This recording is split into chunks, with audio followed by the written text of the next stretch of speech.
الحمدللہ رب العالمین والصلاة والسلام علی سید الانبیاء والمرسلین اما بعد اعوذ باللہ من الشیطان الرجیم بسم اللہ الرحمن الرحیم ان فی خلق السماوات والارض واختلاف اللیل والنہار لآیات لأولی الالباب الذین یذکرون اللہ قیاما وقعودا وعلی جنوبہم ویتفکرون فی خلق السماوات والارض ربنا ما خلقت هذا باطلا سبحانك فقنا عذاب النار ربنا إنك من تدخل النار فقد أخزيته وما للظالمين من أنصار صدق الله العظيم اللهم صل على محمد وعلى آل محمد وبارك وسلم رب اشرح لي صدري ويسر لي أمري واحلل عقدة من لساني يفقهوا قولي واجعل لي وزيرا من أهلي آمين يا رب العالمين۔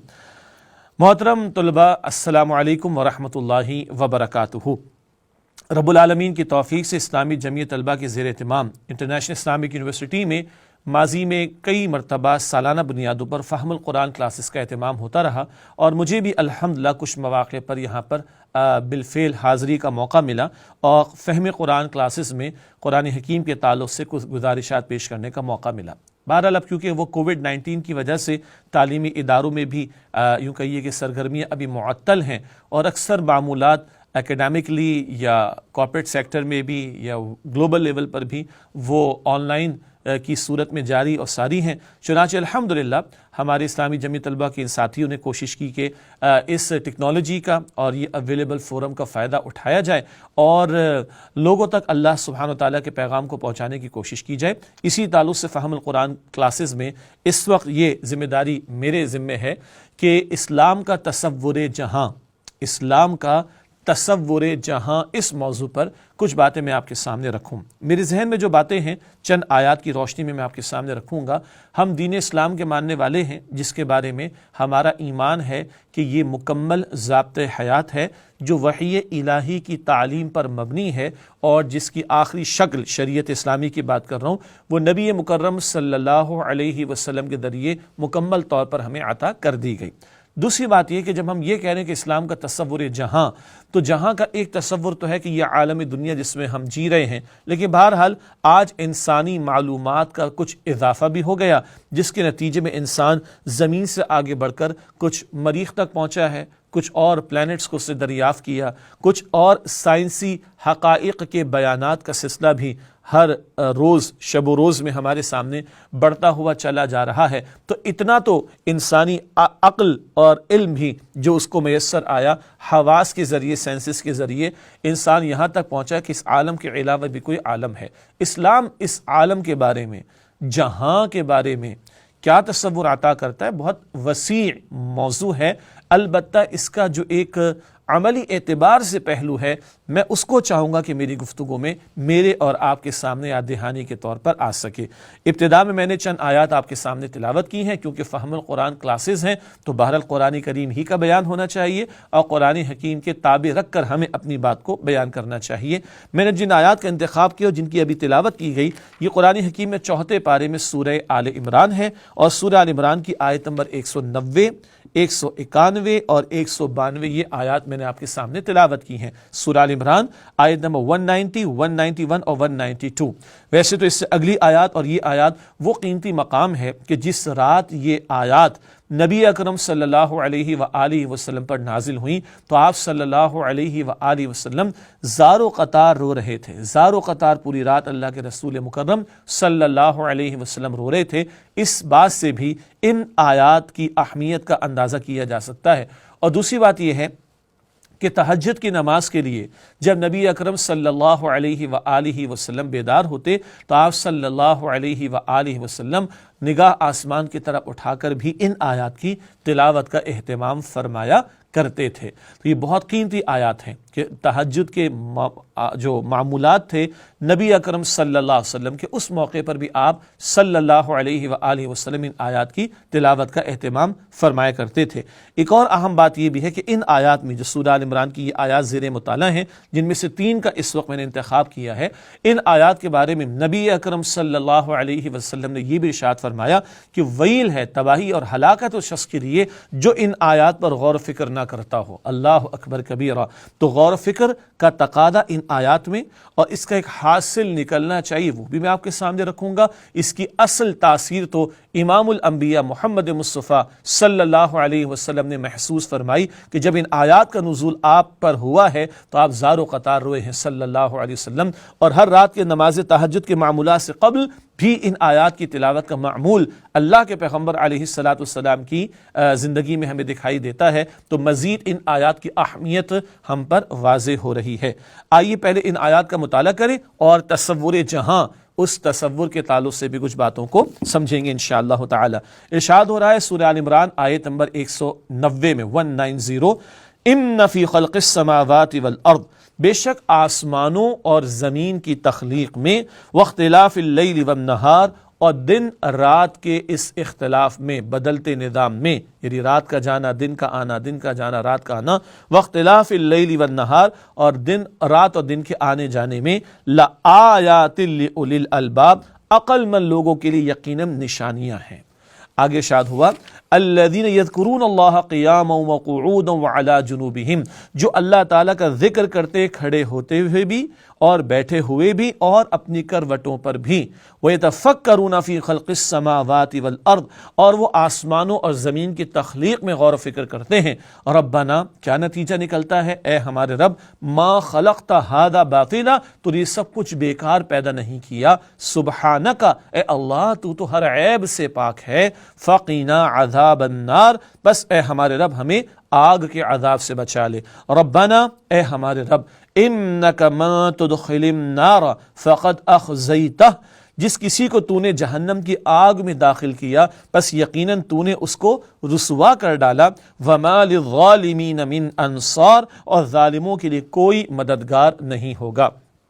یہ ہے 3 آیات سورہ آل عمران آیت نمبر 190، 191 اور 192، جن کا ترجمہ ابھی میں نے آپ کے سامنے رکھا۔ کچھ اندازہ تو ہمیں ہوا، اللہ تعالیٰ کا کلام فرما رہا ہے بے شک آسمانوں اور زمین کی تخلیق میں اور رات دن کے اس نظام میں، بدلتے نظام میں، عقل مند لوگوں کے لیے نشانیاں ہیں۔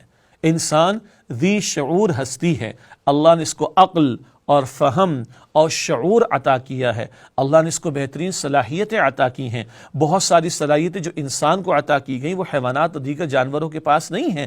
انسان کو ممتاز بنایا گیا، اشرف المخلوقات بنایا گیا، اور ہر انسان بہرحال غور و فکر کرنے والا ہوتا ہے۔ ہاں، کسی کے ساتھ کوئی معذوری کا معاملہ ہو جائے، اس کی عقل معوف ہو جائے تو یہ ایک علیحدہ بات ہوگی، ایکسیپشنل معاملہ ہوگا، لیکن عموم کے اعتبار سے انسان ذی شعور ہستی ہے، غور و فکر کی صلاحیت ہے جو اللہ سبحانہ و تعالی نے اس کو عطا فرمائی۔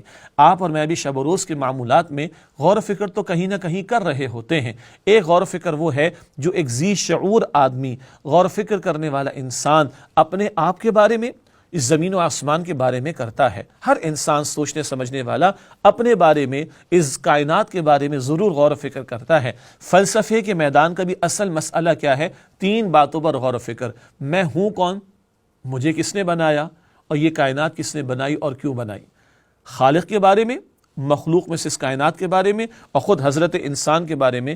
یہ 3 بہت بنیادی سوالات اور موضوعات ہیں جن پر فلسفے کے میدان میں کلام کیا جاتا ہے۔ ان سب کے حتمی جواب تو وحی الہی سے ہی معلوم ہوتے ہیں، ورنہ عام فلاسفہ یعنی فلاسفرز وہ تو کہتے ہیں it may be like this, it may be like that، اور پھر ڈیبیٹ چلتی ہے، اور عقل کی ایک دلیل آتی تو عقل کی دوسری دلیل اس دلیل کو کاٹ ڈالتی ہے، اینڈ سو آن۔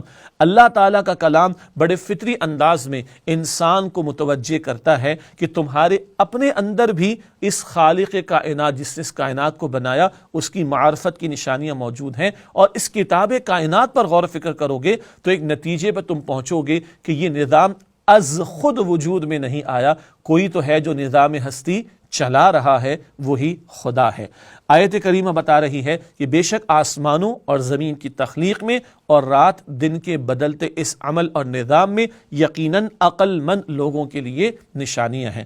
کائنات پر غور و فکر کر رہا ہے انسان، کوئی بگ بینگ تک پہنچا ہے، کوئی ایکسپینڈنگ یونیورس تک پہنچا ہے، کوئی بلیک ہولز کو دریافت کر چکا ہے، کوئی بلیک ہولز میں جاتی ہوئی ختم ہوتی ہوئی گیلیکسیز کا پتہ لگا چکا ہے۔ ہر دن انسان انسان کے فہم میں، علم میں، جو وہ اپنے حواس خمسہ 5 سینسز کے ذریعے، اپنے مشاہدات، اپنے آبزرویشن کے ذریعے، اپنے تجربات یعنی اپنے ایکسپیرینس کے ذریعے حاصل کر رہا ہے، اس کے نتیجے میں اس کی معلومات بڑھ رہی ہیں۔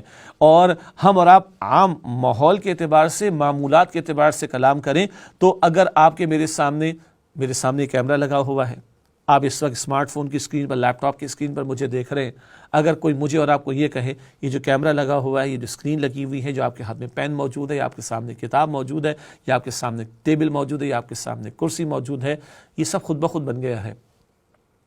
کہیں سے لکڑی کے پیسز ہوئے، لکڑی کے پیسز آپس میں جڑنا شروع ہو گئے اور ایک خاص سیکوینس میں وہ جڑ گئے اور آپس میں وہ پیسٹ بھی ہو گئے اور اس سے شکل عجیب اختیار کر لی، اس کے 4 پائے بھی بن گئے اور پوری میز تیار ہو گئی، اس پر فارمیکا بھی لگ گیا، اس پر پالش بھی ہو گئی اور یہ خود بخود بن کر سامنے آ گئی۔ کیا خیال ہے آپ کا؟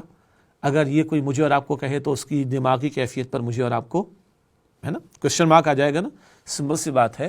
تو یہ بہت بنیادی انداز اور فطری اسلوب ہے قرآن حکیم کا کہ وہ اس کتاب کائنات پر غور و فکر کی دعوت دیتا ہے کہ اس نظام کائنات میں، اس کائنات کے بنائے جانے میں، اس کے چلائے جانے میں، دن رات کے اس نظام میں یقیناً عقل مند لوگوں کے لیے نشانیاں ہیں۔ میں بہت زیادہ تفصیل میں نہیں جا رہا، ان آیات کی تشریح کے حوالے سے جو بنیادی نقطہ ہے وہ آیات کی روشنی میں سمجھ کر بعد میں تصور جہاں کو اور الیبوریٹ کرنے کی اور سمجھنے کی کوشش کریں گے انشاءاللہ تعالی۔ آگے ارشاد فرمایا الذین یذکرون اللہ قیاما وقعودا وعلی جنوبہم، جو اللہ تعالیٰ کا ذکر کرتے کھڑے ہونے کی حالت میں اور بیٹھتے ہوئے بھی اور اپنی کروٹوں پر بھی۔ یہ صاحب ایمان لوگوں کا ذکر ہو رہا ہے، اور وہ کہ جو اللہ کو پہچان جاتے ہیں، ہر آن اللہ کا ذکر کرتے، کھڑے ہونے کی حالت میں، بیٹھنے کی حالت میں، لیٹنے کی حالت میں، مراد ہے کہ وہ اپنے مقصد حیات کو پا لیتے ہیں اور اللہ کی یاد سے اپنے آپ کو تازہ رکھنے کی کوشش کرتے، ہر آن اس کا ذکر کر رہے ہوتے ہیں۔ اس ذکر کے ساتھ وہ فکر بھی کر رہے ہوتے ہیں۔ وہ کیا ہے بھلا؟ وَيَتَفَكَّرُونَ فِي خَلْقِ السَّمَاوَاتِ وَالْأَرْضِ، اور وہ آسمان اور زمین کی تخلیق میں غور و فکر کرتے ہیں، ذکر بھی کرتے ہیں اور فکر بھی کرتے ہیں۔ یہ فکر جو ہو رہی ہے، یہ جب ذکر کے ساتھ ہو تو نتیجہ کیا نکلتا ہے؟ وہ بڑا پیارا نتیجہ آگے آ رہا ہے، ربنا، اے ہمارے رب۔ صرف وہ ذہن ہے جو سائنٹیفک مائنڈ ہے اور وہ اس کائنات کو غور و فکر میں لے کر آتا ہے تو اس نتیجے پر پہنچتا ہے کہ بگ بینگ ہوا تھا، ایک پرائمریلی بہت بڑا دھماکہ ہوا تھا، سیکنڈری اس کے نتیجے میں وہ قرے الگ الگ ہونا شروع ہو گئے تھے، اور اس کے نتیجے میں جناب اس دنیا کے اندر بہت ساری گیلیکسیز اور نہ جانے کتنے پلانٹس وجود میں آنا شروع ہو گئے۔ ایک محض سائنٹیفک مائنڈ سیٹ رکھنے والا انسان یہاں تک پہنچتا ہے۔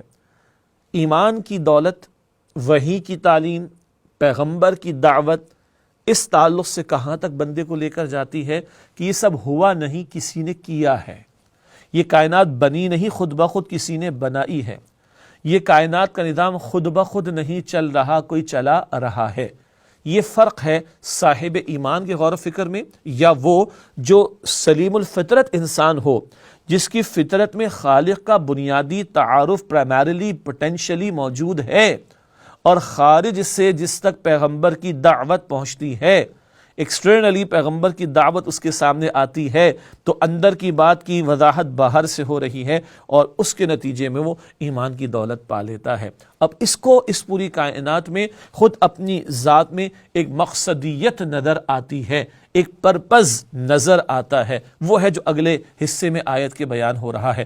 آیت کا ترجمہ دوبارہ، الذین یذکرون اللہ قیاما وقعودا وعلی جنوبہم، جو اللہ تعالیٰ کا ذکر کرتے ہیں کھڑے ہوتے ہوئے بھی اور بیٹھتے ہوئے بھی اور اپنی کروٹوں پر بھی، ویتفکرون فی خلق السماوات والارض، اور وہ غور و فکر کرتے ہیں آسمانوں اور زمین کی تخلیق میں۔ کیا نتیجہ نکلتا ہے؟ ربنا، اے ہمارے رب۔ پہچان جاتے ہیں، ہاں میں اور آپ مسلمان ہیں الحمدللہ، تو خالق کائنات کو اللہ کے نام سے جانتے ہیں۔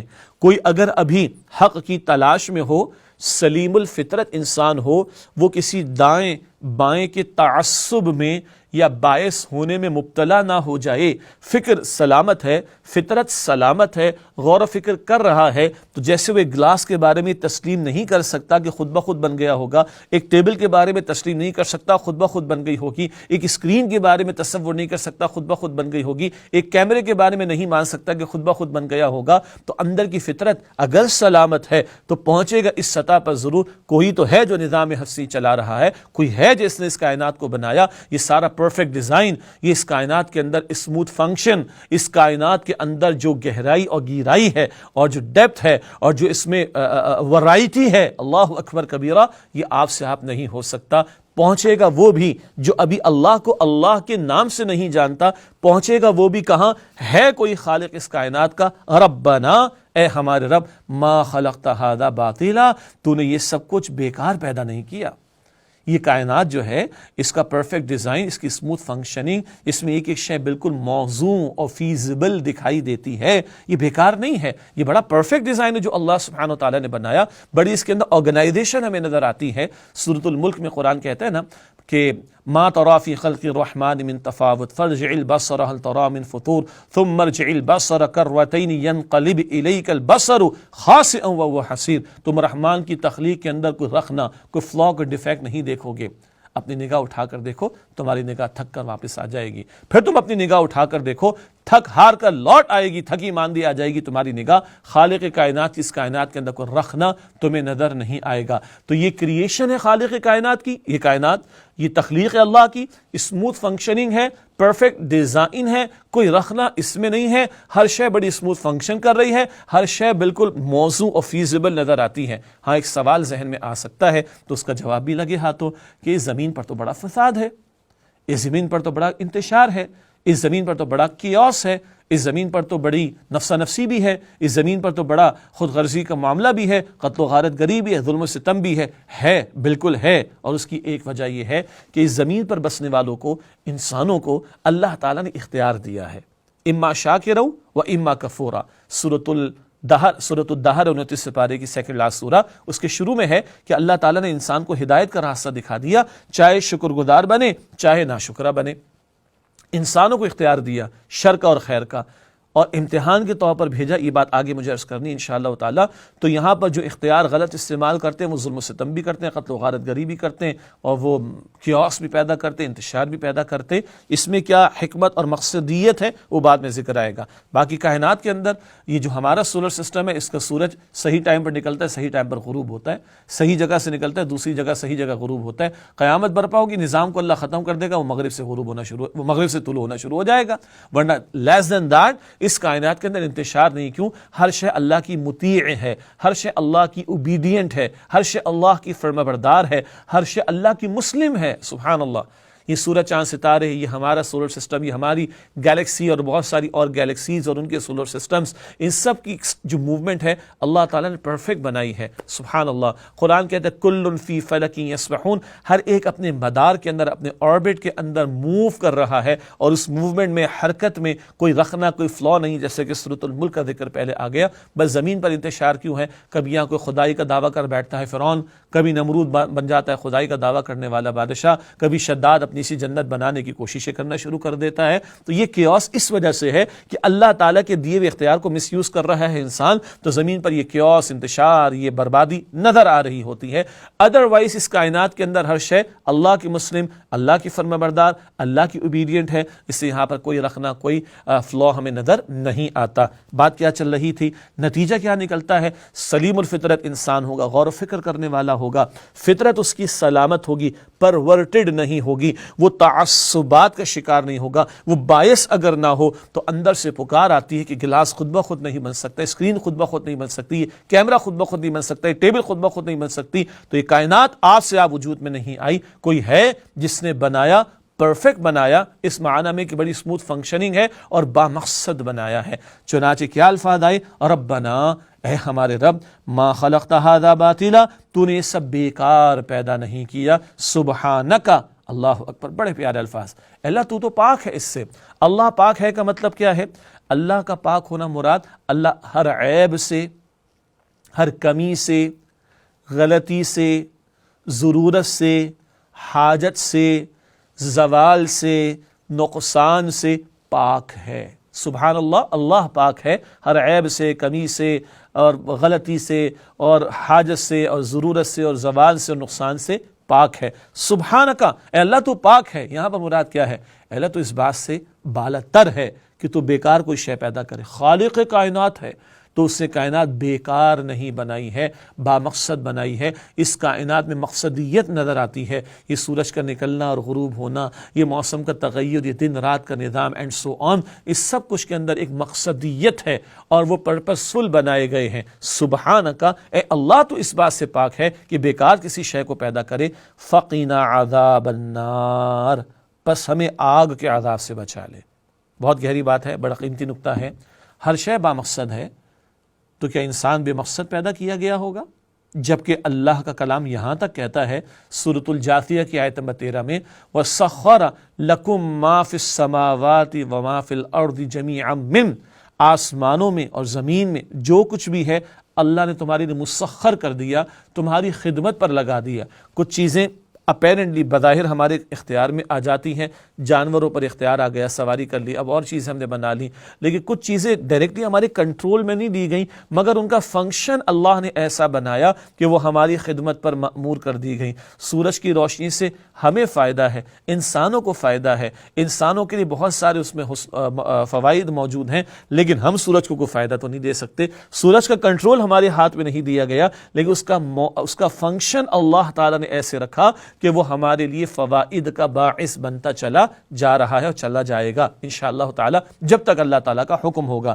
تو ہر شے با مقصد، تو کائنات تو سجائی گئی اس بندے کے لیے، اس انسان کے لیے، تو کیا خیال ہے کائنات با مقصد ہے اور سجائی گئی ہے بندے کے لیے، تو بندہ بے مقصد پیدا کیا گیا ہوگا؟ قطعا نہیں۔ تو کیا دعا سکھائی جا رہی ہے؟ فقنا عذاب النار، اے اللہ پس ہمیں تو آگ کے عذاب سے بچا لے۔ ہمارا بھی مقصد زندگی ہے، مقصد پورا نہ کیا جاتا ہو تو پھر جو شے مقصد پوری نہیں کر جس کو جلایا جاتا ہے نا، ہمارے گھر میں جو کوڑا کرکٹ ہوتا ہے، جو چیزیں یوز لیس ہو جاتی ہیں، ورتھ لیس ہو جاتی ہیں، ڈسٹ بن میں ڈال دیا کرتے ہیں، اس کو ویسٹیج میں ڈال دیا کرتے ہیں، وہ سارا ویسٹیج جمع کر کے کہیں تو ریسائیکل بھی ہوتا ہے، کہیں جلایا بھی جاتا ہے۔ تو جو شے کام کی نہیں ہوتی اس کو پھینک دیتے ہیں ڈسٹ بن میں اور وہاں سے جمع کر کے ان کو جلا دیا جاتا ہے۔ انسان اگر اپنے مقصد حیات کو پورا نہ کرے تو وہ بیکار ہے، اور بیکار شے پھر جہنم کی آگ میں جلائی جائے گی۔ اللہم اجرنا من النار، اے اللہ ہم سب کو آگ کے عذاب سے محفوظ فرما۔ اگلی آیت کا بھی ترجمہ بہت پیاری دعا ہے، ربنا، اے ہمارے رب، انک من تدخل النار، پس جس کسی کو تو نے جہنم کی آگ میں داخل کیا، فقد اخزیتہ، تو بس اس کو یقیناً تو نے رسوا کر ڈالا، وما للظالمین من انصار، اور ظالمین کا کوئی مددگار نہیں ہوگا۔ جو جہنم میں ڈالا گیا اس کا تو ستیہ ناس ہو گیا، وہ تو ذلیل اور رسوا ہو گیا، وہ تو تباہ و برباد ہو گیا، اور ظالمین کا کوئی مددگار نہیں ہوگا۔ یہ میں نے 3 آیات منتخب کی تھی اور ان کا ترجمہ مختصر وضاحت بھی آپ کے سامنے رکھی گئی۔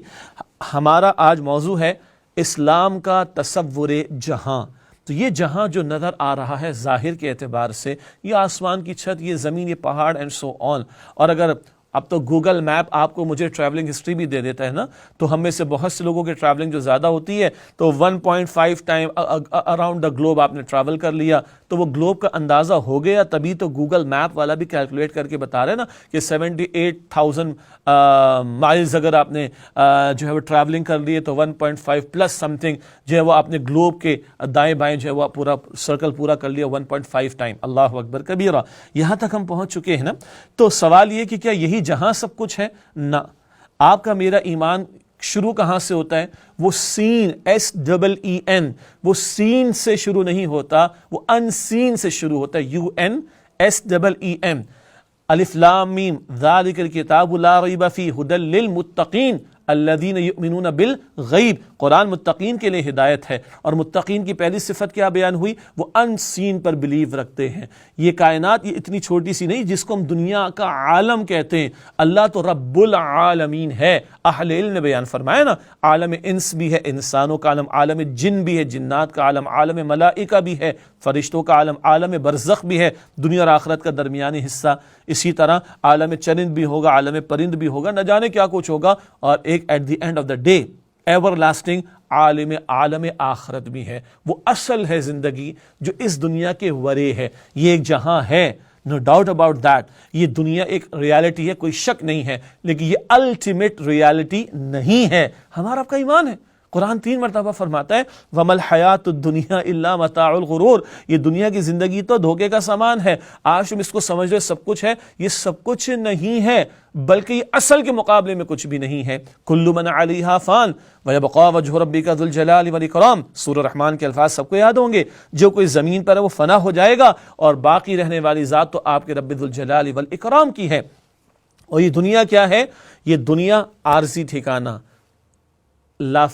فانی ٹھکانہ، اور یہ لمیٹڈ ٹائم کے لیے یہ دنیا ہے جو اللہ تعالیٰ نے مجھے اور آپ کو برتنے کو دی ہے، اور اس میں آپ کی میری زندگی بھی بہت ہی لمیٹڈ ہے۔ البتہ قرآن یہ بتاتا ہے کہ وَإِنَّ الدَّارَ الْآخِرَةَ لَهِيَ الْحَيَوَانُ، وہ جو آخرت کا گھر ہے، وہ جو عالم آخرت ہے، وہ ہمیشہ رہنے والا ہے۔ سب مانتے ہیں ہم لوگ، لیکن کیا دل کی گہرائیوں سے مانتے ہیں؟ اللہ کا کلام ہمیں یہ بتاتا ہے کہ دنیا عارضی ہے اور آخرت دائمی ہے۔ قرآن فرماتا ہے سورۃ الاعلی میں، آخری پارے کی سورہ ہے، بل تؤثرون الحیات الدنیا، تم اس دنیا کی زندگی کو ترجیح دیتے ہو، پریفرنس دیتے ہو، والآخرۃ خیر وابقی، اور آخرت بہتر بھی ہے اور ہمیشہ باقی رہنے والی بھی ہے۔ اللہ تعالیٰ مجھے اور آپ کو، ہم سب کو اس کا یقین عطا فرمائے۔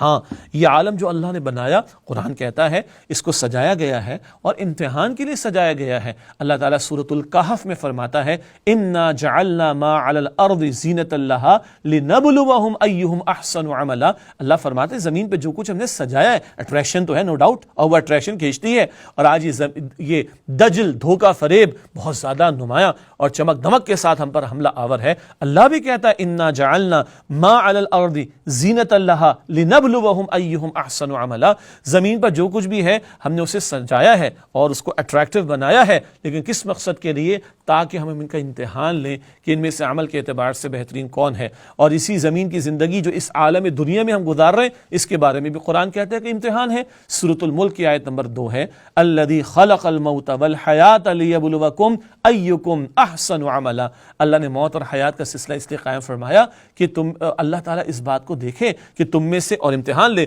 کہ تم میں سے عمل کے اعتبار سے بہترین کون ہے۔ یہ ہے اس عالم دنیا کے بارے میں قرآن کا تصور، اسلام کا تصور، رسول اکرم صلی اللہ علیہ وسلم کے احادیث کا تصور کہ یہ دنیا عارضی ہے، فانی ہے، چند روزہ ہے، امتحان کے لیے ہے، جگہ دل لگانے کی یہ دنیا نہیں ہے، یہ عبرت کی جا ہے، تماشا نہیں ہے، اور اصل عالم وہ تو آخرت کا عالم ہے جہاں خالدین فیہا ابدا، بار بار قرآن کہتا ہے ہمیشہ ہمیشہ انسان کو رہنا ہے، اور جہاں رسول اللہ صلی اللہ علیہ وسلم فرماتے ہیں فَإِنَّهَا لَجَنَّةٌ أَبَدًا أَوْ لَنَارٌ أَبَدًا، پھر یا تو ہمیشہ ہمیشہ کے لیے جنت ہے یا پھر ہمیشہ کے لیے جہنم کی آگ کا معاملہ ہے۔ اللہم انا نسألک رضاک والجنہ ونعوذ بک من سخطک والنار، اے اللہ ہم تجھ سے تیری جنت کا اور تیری رضا کا سوال کرتے ہیں، اور اللہ تیرے غضب اور جہنم کی آگ سے ہم تیری پناہ میں آنے کی التجا کرتے ہیں۔ تو یہ ہے عالم دنیا۔ ہاں، ایک اعتبار سے ہی یہ اہم ہے، اور وہ کیا ہے؟ ہمیں ادھر بھیجا گیا ادھر کی تیاری کے لیے، اس عالم دنیا میں بھیجا گیا اس اصل دائمی عالم آخرت کی تیاری کے لیے۔ یہ ہمارا ایگزامینیشن ہال ہے، وہاں ہمارا قیامت کے دن ریزلٹ ڈے ہوگا۔ مالکی یوم الدین، اللہ سبحانہ و تعالیٰ بدلے کے دن کا مالک ہے۔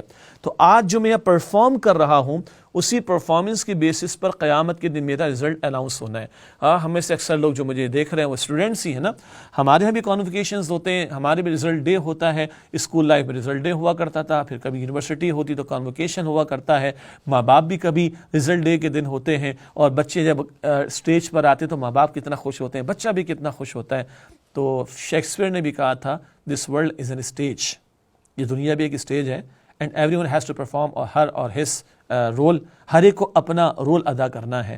اور یاد رکھنا چاہیے جب کوئی انتہائی ادب سے سمجھانے کے لیے مثال ہے، ڈرامہ ہو، فلمیں ہوں، جب وہ ایوارڈ کی سیریمنی ہوتی ہے تو اس دن کس بیسس پر یہ ایوارڈ ملتا ہے؟ پرفارمنس کی بیسس کے اوپر. کسی نے ولن کا رول ادا کیا، کسی نے ہیرو کا، کسی نے ہیروئن کا، کسی نے فلاں کا، کسی نے فلاں کا.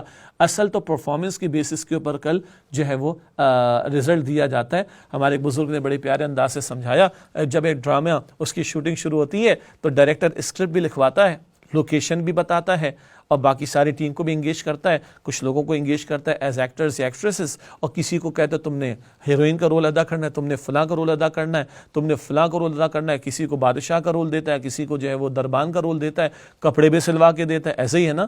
اور اس کے بعد جب ڈرامے کی شوٹنگ یا فلم کی شوٹنگ ختم ہو جاتی ہے تو کیا کہتا ہے؟ یہ کپڑے بھائی واپس کرو، تمہارے ابا جان کے نہیں ہیں. ایسے ہی ہے نا. تو بادشاہ بادشاہ نہیں رہتا، کپڑے واپس کرتا ہے. دربان نہیں رہتا، کپڑے واپس کرتا ہے. اور وہ بھکاری نہیں رہتا، کپڑے واپس کرتا ہے. اب سارے برابر ہیں.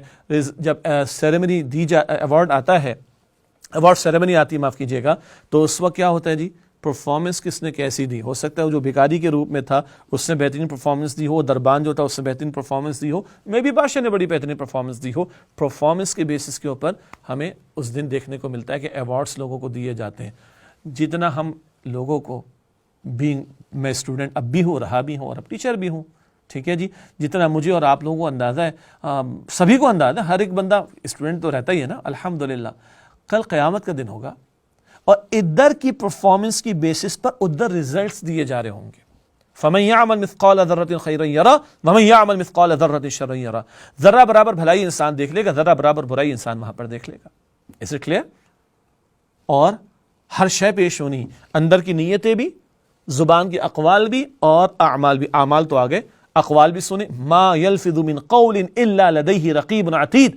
کوئی لفظ انسان زبان سے نہیں نکالتا مگر لکھنے والا تیار بیٹھا ہوا ہے. Each and every single word اور even alphabet is being recorded by the کرامن کاتبین، اینجلس آف اللہ سبحانہ وتعالی. ہر چیز ریکارڈ پر ہے. اور قرآن کہتا ہے وَإِن تُبْدُوا مَا فِي أَنفُسِكُمْ وَتُخْفُوهُ يُحَاسِبُكُم بِهِ اللَّهُ. جو تمہارے سینوں میں چھپا ہوا راز ہے نا، تم اسے پوشیدہ رکھو، ظاہر کرو، اللہ تو حساب لے لے گا. اللہ ہم سب کے حساب کو آسان فرمائے. باطن، اقوال، اعمال، ساری پرفارمنس وہاں پر پیش ہونی ہے. اور اقبال کے اشعار تو ہم سب کو یاد ہوتے ہیں نا بعض مرتبہ، تو عمل سے زندگی بنتی ہے، جنت بھی جہنم بھی، یہ خاکی اپنی فطرت میں نہ نوری ہے نہ ناری ہے. تو یہ ہے عالم دنیا سے عالم آخرت کا سفر. We are here for there, انا للہ و انا الیہ راجعون.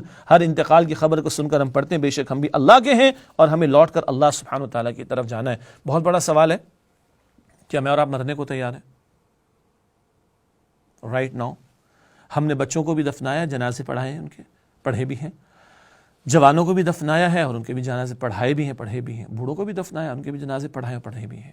کب میرا وقت آ جائے آئی ڈونٹ نو، ابھی بھی آ سکتا ہے. کب آپ کا آ جائے یو ڈونٹ نو، ابھی بھی آ سکتا ہے. Are we ready? اب آخری 3 سے 4 منٹ میں آپ کے لے رہا ہوں. کائنات بامقصد ہے، بنائی ہمارے لیے گئی، سجائی ہمارے لیے گئی، تو ہم بھی بامقصد ہیں، بیکار تو نہیں. یہ دنیا اصل نہیں ہے، یہ ٹیسٹ ہے، ایگزامینیشن ہے، وہ ڈے آف ججمنٹ ہے، وہ ریزلٹ ڈے ہے، اور وہ عالم آخرت ہمیشہ ہمیشہ کے لیے. Then why we are here in this world? For a test. Allah نے ایگزام کے لیے پیدا کیا. ایگزام میں کیا کرنا ہے ہم نے؟ ایک آیت قرآن کی ہمارے مقصد حیات کو بیان کرتی ہے. اور بھی مقامات ہیں، وہ ایک آیت پیش کرنا چاہ رہا ہوں. سورہ ذاریات کی آیت نمبر ہے 56. وما خلقت الجن والانس الا لیعبدون. اللہ تعالیٰ فرماتا ہے میں نے تمام جنات اور انسانوں کو صرف اپنی عبادت کے لیے پیدا کیا. عبادت یہ مقصد حیات ہے. ہر نماز کی ہر رکعت میں اسی کو دہراتے ہیں، ایاک نعبد، اے اللہ ہم تیری عبادت کرتے ہیں. مگر آج ہمارا تصور عبادت بڑا محدود ہو گیا. کہیں جمعے کی 2 رکعت، کبھی 5 وقت کی نماز، کبھی بس رمضان کی محنتیں، اس کے بعد فارغ. نہ، ہم معبود کے بندے ہیں. ہم معبود کون ہے؟ ہمارا اللہ. اللہ ہمارا معبود، ہم اس کے عبد، اس کے غلام، اس کے بندے ہیں. غلام 24 آورس کا غلام ہوتا ہے. رومن امپائر کے زمانے کے ڈرامے وغیرہ جو بھی ہیں وہ یاد رکھیے گا، اپنے ذہن میں رکھیے گا. غلام 24 گھنٹے کا غلام ہوتا ہے. اس کی اپنی فری ول نہیں ہوتی، اپنی مالک کی مرضی کے تابع ہوتا ہے. عبد غلام کو کہتے ہیں، عبد عربک، غلام ہم اردو میں کہتے ہیں، انگلش میں سلیو. لیکن اللہ کی نری غلامی نہیں، غلام مجبوراً غلام ہوتا ہے، اس کو بھاگنے کا موقع ملے کبھی نہیں رکے گا. اللہ کی جو ہمیں کرنی عبادت و محبت کے جذبے کے ساتھ. اینڈ وائی شوڈ وی لو اللہ سبحانہ و تعالیٰ؟ قرآن کہتا ہے سورۃ بقرہ آیت نمبر 165 میں والذین آمنوا اشد حبا للہ، اور جو لوگ ایمان لائے ان کی شدید ترین محبت اللہ کے لیے ہوتی. کیوں؟ خالق، مالک، رازق، کروڑ کروڑ نعمتیں بغیر مانگے عطا فرمانے والا، فبأي آلاء ربكما تكذبان، وہ اللہ، اس کی محبت کے جذبے کے ساتھ اب اس کے سامنے سرنڈر کرنا، جھکانا، دس از عبادت. ہاں کچھ ایکٹس آف ورشپ ہیں، ڈائریکٹلی وہ ایکٹس آف ورشپ ہوتے ہیں. بندہ نماز میں کھڑا ہے، رکوع سجدے میں ہے، دعا کر رہا ہے، طواف کر رہا ہے اللہ کے گھر کا، روزہ رکھے ہوئے، قربانی پیش کر رہے ہیں، یہ ڈائریکٹلی ایکٹس آف ورشپ ہیں. لیکن بہت سارے اعمال اللہ تعالیٰ کا حکم اور اس کے نبی صلی اللہ علیہ وسلم کی تعلیم، ان دو باتوں کو سامنے رکھیں تو وہ بھی ایکٹ آف ورشپ بن جاتے ہیں. حدیث کہتی ہے نا، بلکہ قرآن کہتا ہے کہ ماں باپ بوڑھے ہو جائے تو اف بھی نہ کہنا، اور حدیث کیا کہتی ہے؟ ماں کی طرف، باپ کی طرف ایک مرتبہ شفقت کی نگاہ ڈالو، ایک مقبول حج کا ثواب ملتا ہے. سبحان اللہ. بندوں سے معاملہ کر رہے ہیں، یہ عبادت بن جائے گا، انڈائریکٹلی عبادت بن جائے گا، کیونکہ اللہ کہتا ہے کہ اپنے ماں باپ کے ساتھ اس سے سلوک کرو. پیغمبر کہتے ہیں تمہارے ماں باپ تمہاری جنت بھی ہے، تمہاری جہنم بھی ہے، ان کے ساتھ اس سے سلوک تمہیں جنت لے جائے گا، ان کے ساتھ برا سلوک تمہیں جہنم لے جائے گا. یوں چلتے چلے جائیے. حلال کمانا بھی عبادت ہے، کسی کے کام آنا بھی عبادت ہے، حقوق العباد کو ادا کرنا بھی عبادت کا تقاضا ہے، اچھے اخلاق کا مظاہرہ کرنا بھی عبادت کا تقاضا ہے. لیکن یاد رہے اللہ کی عبادت صرف نماز، روزے، زکوٰۃ، حج تک نہیں. اللہ کی عبادت صرف اخلاقیات کے مظاہرے کی حد تک نہیں. اللہ کی عبادت فقط حقوق العباد کے ادا کرنے تک نہیں. اللہ نے آل انکلوسیو پیکج دیا اسلام کی صورت میں. قرآن کہتا ہے سورۃ البقرہ آیت نمبر 208 ادخلوا فی السلم کافہ، اسلام میں پورے کے پورے داخل ہو جاؤ. قرآن کہتا ہے سورۃ المائدہ آیت نمبر 3 میں الیوم اکملت لکم دینکم، اللہ فرماتے ہیں میں نے آج تمہارا دین تمہارے لیے مکمل کر دیا. تو اللہ کی عبادت جیسے مسجد میں کرتے ہیں نا، بازار میں بھی ہونی چاہیے. نہیں ہو رہی تو فکر مند ہونا چاہیے. اللہ کی عبادت جیسے مسجد میں کرتے ہیں، معیشت میں بھی ہونی چاہیے. اللہ کی عبادت جیسے رمضان شریف میں کرتے ہیں تو عدالت میں بھی اللہ کی عبادت ہونی چاہیے، پارلیمنٹ میں بھی اللہ کی عبادت ہونی چاہیے، ریاست کے امور میں بھی اللہ کی عبادت ہونی چاہیے. کیوں؟ اللہ 24 گھنٹے ہمارا معبود ہے نا، تو اس کی عبادت کا تقاضا بھی 24 گھنٹے کا ہے. اگر 3 حصوں میں اس کو میں ڈیوائڈ کروں تو خود اللہ کا بندہ بننا 24 گھنٹے میں اس کی کوشش کرنا، دین سیکھنا، اچھے خیر کے ماحول کو اختیار کرنا، دینی اجتماعیت کو اختیار کرنا، اور اپنے آپ کو اللہ تعالیٰ اس کے رسول کے احکام کے تابع کرتے چلے جانا. دوسرا حصہ دوسروں کو دعوت دینا. کیوں؟ میں اکیلے سوسائٹی میں نہیں رہ رہا، مجھے اس معاشرے میں لوگوں کے ساتھ رہنا ہے، تو مجھے فیوریبل ماحول چاہیے، فیوریبل انوائرمنٹ چاہیے جہاں میں اللہ کی عبادت انجام دیتا چلا جاؤں. چاہے یونیورسٹی میں ہوں، چاہے میں اپنے کیمپس میں ہوں، چاہے میں اپنے گھر میں ہوں، چاہے میں اپنے دوست احباب میں ہوں، تو اب مجھے دعوت عبادت یا دعوت بندگی بھی دینی ہے کہ بھائی اللہ کی عبادت کرو تاکہ مجھے فیوریبل انوائرمنٹ ملے. اینڈ لاسٹلی اللہ کی زمین پر اللہ کے احکام کے نفاذ کی جد و جہد کرنا فرض ہے ہمارا.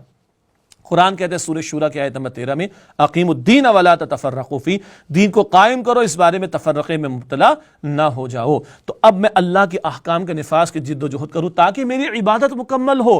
اللہ کے بہت سارے احکامات نافذ نہیں، بے حیائی کا طوفان بھی چلتا ہے، سود کا دھندا بھی چلتا ہے، شریعت نے جو سزائیں عطا کی ہیں جرائم کے بارے میں تاکہ لوگوں کی جان، مال، عزت، آبرو محفوظ ہے، وہ نافذ نہیں ہیں. ان سب کے حوالے سے فکر مند ہونا چاہیے تاکہ میں اپنی عبادت مکمل کر سکوں. اللہ کا دین قائم کرنے کی جد و جہد کرنا ہمارا فرض، اسی لیے ہم نے یہ پاکستان حاصل کرنے کی کوشش کی تھی. تو ہمارا مقصد حیات اللہ تعالیٰ کی عبادت، محبت کے جذبے کے ساتھ زندگی کے تمام امور میں اپنے آپ کو اس کے سامنے جھکانا، انفرادی معمولات میں اللہ کی عبادت کرنا، دین کی دعوت دینا، اور اللہ کی بندگی والے نظام دین حق، دین اسلام کو قائم کرنے کی جد و جہد کرنا. یہ کریں گے تو انشاءاللہ تعالیٰ عبادت کی تکمیل کی طرف بڑھ سکیں گے. اس جد و جہد میں انتقال ہو جائے تو اللہ کے ہاں اپنا عذر پیش کر دیں گے، اللہ جہاں عمل کر سکتا تھا وہاں عمل کیا، جہاں نہیں کر سکتا تھا وہاں جد و جہد کی. اور اس صورت میں محنت کر کے دین غالب اور قائم ہوگا تو ہماری عبادت مکمل ہوگی انشاءاللہ تعالی. میں اللہ تعالیٰ سے دعا کرتا ہوں کہ اللہ تعالیٰ ان فہم القرآن کلاسز میں مزید برکت عطا فرمائے، مجھے آپ کو ہم سب کو قرآن پاک سے مزید محبت عطا فرمائے، قرآن پاک کی باقاعدہ تلاوت، اس کو سمجھنے، اس پر عمل، اس کے احکام کے نفاذ، اس کے پیغام کو دوسروں تک پہنچانے کی توفیق دے. اللہ مجھے اور آپ کو اپنی مکمل بندگی کرنے، بندگی کی دعوت دینے اور بندگی والے نظام کو قائم کرنے کی جد و جہد کی توفیق عطا فرمائے. آمین یا رب العالمین. وآخر دعوانا الحمد للہ رب العالمین. والسلام علیکم ورحمۃ اللہ وبرکاتہ.